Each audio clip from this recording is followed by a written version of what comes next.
ಕರ್ನಾಟಕದಲ್ಲಿ ಜಾತಿ ಜನಗಣತಿ ಘೋಷಣೆ ಬಗ್ಗೆ ಗೊಂದಲದಲ್ಲಿ ಮುಳುಗಿರುವಾಗಲೇ ಕೇಂದ್ರ ಸರ್ಕಾರ ಜನಗಣತಿ ಘೋಷಣೆ ಮಾಡಿದೆ. ಜನಗಣತಿ ಜೊತೆಗೆ ಜಾತಿ ಗಣತಿ ಮಾಡೋದಾಗಿಯೂ ಘೋಷಿಸಿದೆ.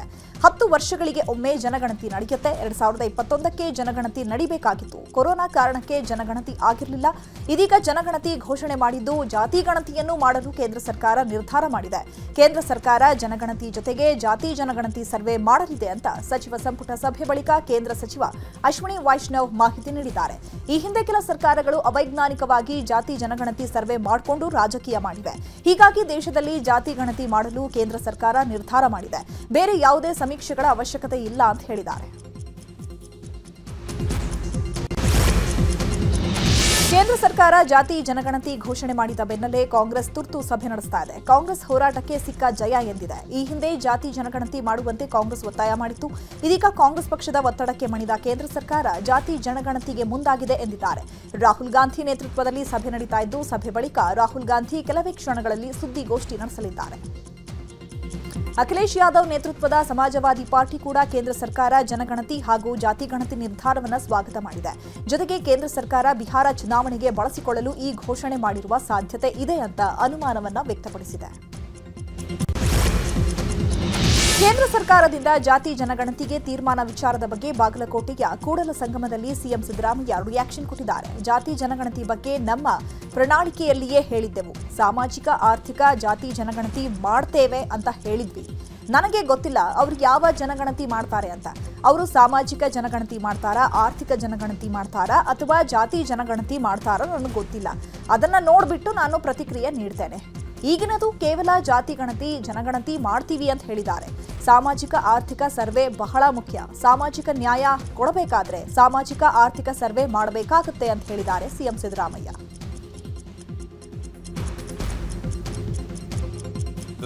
ನಮ್ಮ ಮ್ಯಾನಿಫೆಸ್ಟೋನಲ್ಲೇ ಹೇಳಿದ್ದೀವಿ, socio economic and caste census ಆಗಬೇಕು ಅಂತ ಹೇಳಿದ್ದೀವಿ. ನನಗೆ ಗೊತ್ತಿಲ್ಲ ಅವರು ಬರೀ ಕ್ಯಾಸ್ಟ್ ಸೆನ್ಸಸ್ ಮಾಡ್ತಾರಾ, ಸೋಷಿಯೋ ಎಕನಾಮಿಕ್ ಸರ್ವೆ ಮಾಡ್ತಾರಾ ಏನು ಅಂತ ಗೊತ್ತಿಲ್ಲ. ಅದು ನೋಡ್ಬಿಟ್ಟು ಹೇಳ್ತೀನಿ ನಾನು. ಬರೀ ಈಗಿರ್ತಕ್ಕಂಥದ್ದು ಕ್ಯಾಸ್ಟ್ ಸೆನ್ಸಸ್ ಮಾಡ್ತೀವಿ ಮತ್ತು ಜನಗಣತಿ ಮಾಡ್ತೀವಿ ಅಂತ ಹೇಳಿದ್ದಾರೆ. ಸೆನ್ಸಸ್ ಆ್ಯಂಡ್ ಕ್ಯಾಸ್ಟ್ ಸೆನ್ಸಸ್ ಅದೇ ಸರಿಯಪ್ಪ. Socio economic survey is very important. Social justice ಮಾಡಬೇಕಾದ್ರೆ ಸೋಷಿಯೋ ಎಕನಾಮಿಕ್ ಸರ್ವೆ ಮಾಡಬೇಕಾಗ್ತದೆ. ನಮ್ಮ ಮ್ಯಾನಿಫೆಸ್ಟೋನಲ್ಲೇ ಹೇಳಿದ್ದೀವಿ, socio economic and caste census ಆಗಬೇಕು.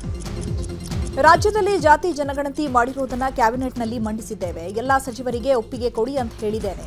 ಅವರು ಒಪ್ಪಿಗೆ ಕೊಟ್ಟ ಮೇಲೆ ಮತ್ತೆ ಕ್ಯಾಬಿನೆಟ್ ಮುಂದೆ ತಗೊಂಡು ಚರ್ಚೆ ಮಾಡ್ತೀನಿ ಅಂತ ಹೇಳಿದ್ದಾರೆ. ಬೆಂಗಳೂರಿನಲ್ಲಿ ಬಿಜೆಪಿ ಶಾಸಕ ಅಶ್ವಥ್ ನಾರಾಯಣ್ ಮಾತನಾಡಿ, ಕೇಂದ್ರ ಸರ್ಕಾರ ಜಾತಿ ಜನಗಣತಿ ಹಾಗೂ ಜನಗಣತಿ ಮಾಡ್ತಾ ಇರುವುದಕ್ಕೆ ಸ್ವಾಗತ. ಮೋದಿಯವರಿಗೆ ಅಭಿನಂದನೆ ತಿಳಿಸುತ್ತೇವೆ ಎಂದಿದ್ದಾರೆ. ಈ ಬಾರಿ ಜಾತಿ ಜನಗಣತಿಯನ್ನು ಸೇರಿಸಿ ಗಣತಿ ಮಾಡ್ತಾ ಇರುವುದು ವಿಶೇಷ. ನಮ್ಮ ರಾಜ್ಯದಲ್ಲಿ ಜಾತಿ ಜನಗಣತಿ ಮೂಲಕ ದೊಡ್ಡ ಗೊಂದಲ ಸೃಷ್ಟಿಯಾಗಲಿದೆ. ರಾಜ್ಯದಲ್ಲಿ ಅವೈಜ್ಞಾನಿಕವಾಗಿ ಸಮೀಕ್ಷೆ ಮಾಡಲಾಗಿದೆ. ಈ ಬಗ್ಗೆ ಸಂಬಂಧಪಟ್ಟವರು ಈಗಾಗಲೇ ಅಭಿಪ್ರಾಯ ತಿಳಿಸಿದ್ದು, ಕಾಂಗ್ರೆಸ್ ಸರ್ಕಾರ ಸಮಾಜಗಳ ಮಧ್ಯೆ ಒಡಕು ತಂದು ಗೊಂದಲ ಮೂಡಿಸಿತ್ತು. ಈಗ ಕೇಂದ್ರವೇ ಎಲ್ಲ ಗೊಂದಲಕ್ಕೆ ತೆರೆ ಎಳೆದು ಜಾತಿ ಜನಗಣತಿ ಮಾಡುವ ಘೋಷಣೆ ಮಾಡಿದೆ. ಕೇಂದ್ರದಿಂದ ವ್ಯವಸ್ಥಿತವಾಗಿ ಜಾತಿ ಜನಗಣತಿ ನಡೆಯಲಿದೆ ಎಂದಿದ್ದಾರೆ. ಇನ್ನು ರಾಜ್ಯದಲ್ಲಿ ಕಾಂಗ್ರೆಸ್ ಸರ್ಕಾರದ ಜಾತಿ ಜನಗಣತಿಗೆ ಕಾನೂನು ಮಾನ್ಯತೆ ಇಲ್ಲ. ಕೇವಲ ರಾಜಕೀಯ ದುರುದ್ದೇಶದಿಂದ ಸಮೀಕ್ಷೆ ಮಾಡಿಸಿತ್ತು. ಕಾಂಗ್ರೆಸ್ ದುರುದ್ದೇಶದಿಂದ ಸಮಾಜಗಳಲ್ಲಿ ಗೊಂದಲ ಮೂಡಿಸಿತ್ತು. ಈಗ ಇದಕ್ಕೆಲ್ಲ ತೆರೆ ಎಳೆಯಲು ಕೇಂದ್ರವೇ ಜಾತಿ ಜನಗಣತಿ ಮಾಡಲಿದೆ ಎಂದಿದ್ದಾರೆ.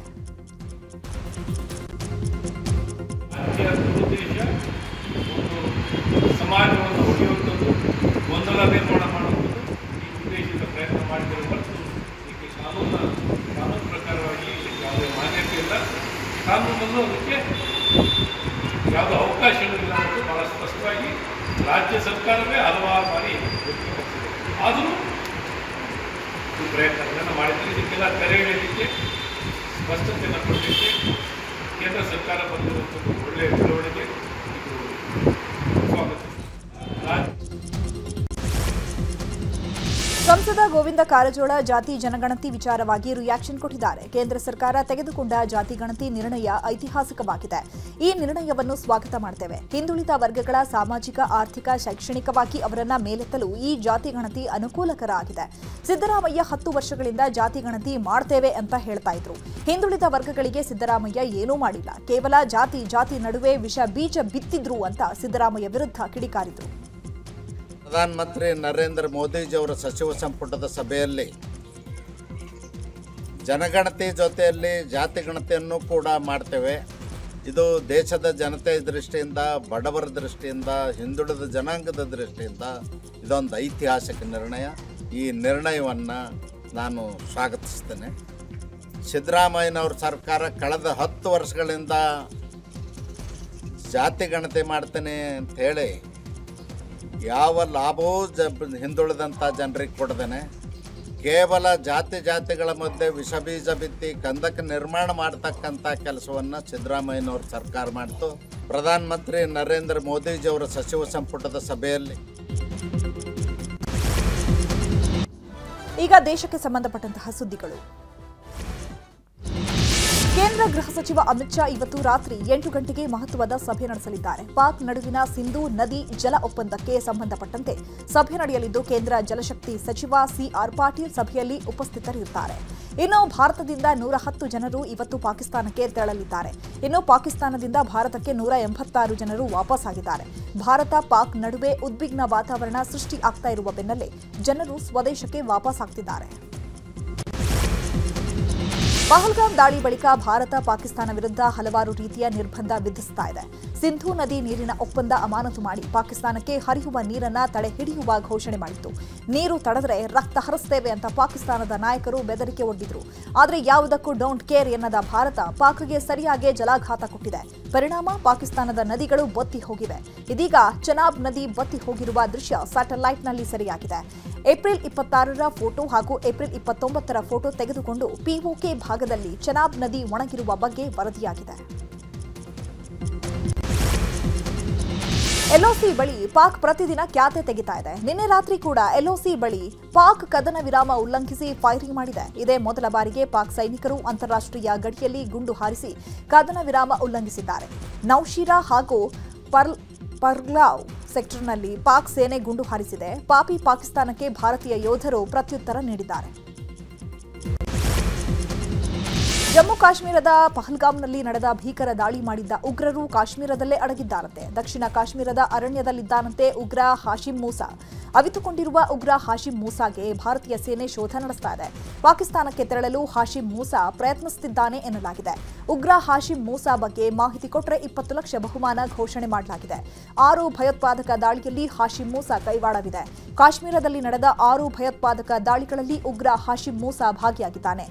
ಗಂಡರ್ಬಲ್, ಗಂಗಂಗೀರ್ ದಾಳಿ, ಬಾರಾಮುಲ್ಲಾದಲ್ಲಿ ನಡೆದ ದಾಳಿಯಲ್ಲೂ ಮೂಸಾ ಭಾಗಿಯಾಗಿದ್ದು ಎಲ್ಲ ಆಯಾಮಗಳಲ್ಲಿ ಎನ್ಐಎ ತನಿಖೆ ನಡೆಸ್ತಾ ಇದೆ.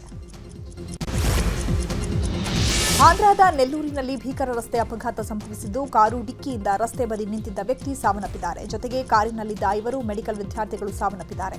ನಾರಾಯಣ ಮೆಡಿಕಲ್ ಕಾಲೇಜಿಗೆ ಸೇರಿದ 5 ವಿದ್ಯಾರ್ಥಿಗಳು ಸಾವನ್ನಪ್ಪಿದ್ದಾರೆ. ವೇಗವಾಗಿ ಚಲಿಸ್ತಾ ಇದ್ದ ಕಾರು ರಸ್ತೆ ಬದಿ ಮನೆಗೆ ಡಿಕ್ಕಿ ಹೊಡೆದಿದ್ದು ಅಪಘಾತದಲ್ಲಿ 5 ಮೆಡಿಕಲ್ ವಿದ್ಯಾರ್ಥಿಗಳು ಸಾವನ್ನಪ್ಪಿದ್ದಾರೆ. ಈಗ ವಿದೇಶ ಸುದ್ದಿಗಳನ್ನು ನೋಡ್ತಾ ಹೋಗೋಣ. ಪಹಲ್ಗಾಮ್ ಉಗ್ರ ದಾಳಿ ಬಳಿಕ ಪಾಕಿಸ್ತಾನ ಭಾರತ ಮಧ್ಯೆ ಉದ್ವಿಗ್ನ ಸ್ಥಿತಿ ನಿರ್ಮಾಣವಾಗಿದೆ. ಈ ಬೆನ್ನಲ್ಲೇ ಮೇ 9ರಂದು ರಷ್ಯಾ ಪ್ರವಾಸವನ್ನು ಪ್ರಧಾನಿ ಮೋದಿ ರದ್ದುಗೊಳಿಸಿದ್ದಾರೆ. ಜರ್ಮನಿಯ ನಾಜಿ ಪಡೆಯ ವಿರುದ್ಧದ ವಿಜಯದ 80ನೇ ವಾರ್ಷಿಕೋತ್ಸವವನ್ನು ಸ್ಮರಿಸಲು ಮಾಸ್ಕೋದಲ್ಲಿ ಮೇ 9ರಂದು ಕಾರ್ಯಕ್ರಮ ಆಯೋಜಿಸಲಾಗಿತ್ತು. ಆದರೆ ಪ್ರಧಾನಿ ಮೋದಿ ಪ್ರವಾಸ ಮೊಟಕುಗೊಳಿಸಿದ್ದಾರೆ. ಪ್ರಧಾನಿ ಮೋದಿ ಬದಲಿಗೆ ಕೇಂದ್ರ ರಕ್ಷಣಾ ಸಚಿವ ರಾಜನಾಥ್ ಸಿಂಗ್ ರನ್ನ ಕಳುಹಿಸಲು ನಿರ್ಧರಿಸಲಾಗಿದೆ. ಮೋದಿ ರಷ್ಯಾ ಪ್ರವಾಸ ರದ್ದು ಸುದ್ದಿ ಕೇಳಿ ಪಾಕಿಸ್ತಾನ ಆತಂಕಗೊಂಡಿದೆ. ಪಾಕ್ ಜೈಲಿನಲ್ಲಿರುವ ಮಾಜಿ ಪ್ರಧಾನಿ ಇಮ್ರಾನ್ ಖಾನ್ ಭಾರತದ ವಿರುದ್ಧ ಕಿಡಿಕಾರಿದ್ದಾರೆ. ಈ ಹಿಂದೆ ಪುಲ್ವಾಮಾ ಘಟನೆ ಸಂಭವಿಸಿದಾಗಲೂ ಭಾರತ ಸಾಕ್ಷ್ಯ ನೀಡಲಿಲ್ಲ. ಈಗ ಪಹಲ್ಗಾಮ್ ದಾಳಿ ಕುರಿತು ಭಾರತ ಆರೋಪ ಮಾಡ್ತಾ ಇದೆ ಅಂತ ಪಾಕ್ ಮಾಜಿ ಪ್ರಧಾನಿ ಇಮ್ರಾನ್ ಖಾನ್ ಪಹಲ್ಗಾಮ್ ಘಟನೆ ಬಗ್ಗೆ ಆರೋಪಿಸಿದ್ದಾರೆ. ಪಹಲ್ಗಾಮ್ನಲ್ಲಿ ಜೀವಹಾನಿ ಸಂಭವಿಸಿರೋದು ದುರಂತಮಯ ಆಗಿದೆ. ಸಂತ್ರಸ್ತರ ಕುಟುಂಬಗಳಿಗೆ ತೀವ್ರ ಸಂತಾಪವನ್ನು ವ್ಯಕ್ತಪಡಿಸುತ್ತೇನೆ. ಆದರೆ ದಾಳಿ ಕುರಿತು ಭಾರತದ ಆರೋಪ ಸರಿಯಲ್ಲ ಅಂತ ಎಕ್ಸ್ ಪೋಸ್ಟ್ನಲ್ಲಿ ಕಿಡಿಕಾರಿದ್ದಾರೆ. ಬಾಂಗ್ಲಾದಲ್ಲಿ ದೇಶದ್ರೋಹದ ಆರೋಪ ಹೊತ್ತು ಜೈಲು ಸೇರಿದ್ದ ಚಿನ್ಮಯಿ ಕೃಷ್ಣದಾಸ್ಗೆ ಜಾಮೀನು ಸಿಕ್ಕಿದೆ. ಬರೋಬ್ಬರಿ 93 ದಿನಗಳ ನಂತರ ಬಾಂಗ್ಲಾದೇಶದ ನ್ಯಾಯಾಲಯ ಜಾಮೀನು ಮಂಜೂರು ಮಾಡಿ ಆದೇಶ ಹೊರಡಿಸಿದೆ. 2024ರ ನವೆಂಬರ್ 25ರಂದು ಢಾಕಾ ವಿಮಾನ ನಿಲ್ದಾಣದಲ್ಲಿ ಬಂಧನ ಮಾಡಲಾಗಿತ್ತು. ಅಮೆರಿಕಾದಲ್ಲಿ ಪತ್ನಿ ಪುತ್ರನಿಗೆ ಗುಂಡಿಕ್ಕಿ ಮೈಸೂರು ಮೂಲದ ಉದ್ಯಮಿ ಆತ್ಮಹತ್ಯೆಗೆ ಶರಣಾಗಿದ್ದಾರೆ. ಹರ್ಷವರ್ಧನ ಕಿಕ್ಕೇರಿ ಅಮೆರಿಕದ ವಾಷಿಂಗ್ಟನ್ ಬಳಿಯ ನ್ಯೂ ಕ್ಯಾಸಲ್ನಲ್ಲಿ ತಮ್ಮ ಪತ್ನಿ ಶ್ವೇತಾ ಮತ್ತು 14 ವರ್ಷದ ಮಗನನ್ನ ಗುಂಡಿಕ್ಕಿ ಕೊಂದಿದ್ದಾರೆ. ಆ ಬಳಿಕ ಆತ್ಮಹತ್ಯೆ ಮಾಡಿಕೊಂಡಿದ್ದಾರೆ. ಕಿಂಗ್ ಕೌಂಟಿ ಪೊಲೀಸರು 911 ಕರೆಗೆ ಸ್ಪಂದಿಸಿ ಘಟನಾ ಸ್ಥಳಕ್ಕೆ ಆಗಮಿಸಿ ಪರಿಶೀಲನೆ ನಡೆಸಿದ್ದು, ದಂಪತಿಯ ಕಿರಿಯ ಮಗ ಘಟನೆ ನಡೆದಾಗ ಮನೆಯಲ್ಲಿ ಇರಲಿಲ್ಲ. ಹೀಗಾಗಿ ಆತ ಸಾವಿನ ದವಡೆಯಿಂದ ಬಚಾವಾಗಿದ್ದಾನೆ ಅಂತ ಹೇಳಿದ್ದಾರೆ. ಏಪ್ರಿಲ್ 1ರಂದು ಘಟನೆ ನಡೆದಿದೆ ಅಂತ ವರದಿಯಾಗಿದೆ.